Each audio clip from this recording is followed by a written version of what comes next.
তো এই মোবাইলটি এক ভাই কোনো একটা টেকনিশিয়ানরে দেখায়। তো সেই মিস্ত্রি দেখার পরে দেখতেই পারছেন এখানে অনেক তার লাগাইছে। মানে তার সেটটি আগে সম্পূর্ণ ভালো ছিল। পরবর্তীতে সে এই ফোনটিতে যখন চার্জার পিন চেঞ্জ করতে গেছে, তখন বেশ কিছু লাইন যখন উঠে যায়, তখন পুনরায় সে লাইনগুলো টানার চেষ্টা করছে। তারপরও সেটটি কমপ্লিট হয় নাই।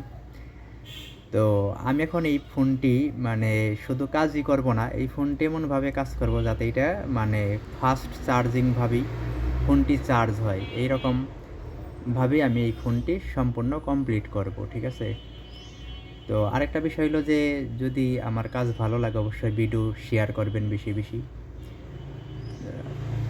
আরেকটি জিনিস হচ্ছে, দেখতেই পারছেন আপনারা যে আমার এখানে কিন্তু মোবাইলটি চার্জ এখন নিতেছে। আর যেহেতু এই ফোনগুলো একটু আগের ফোন, এগুলো আমার এখানে দেখতেই পারছেন যে এখানে 8 অ্যাম্পিয়ার মানে নিতেছে। এই ফোনগুলো মূলত এইটাই ফাস্ট চার্জিং।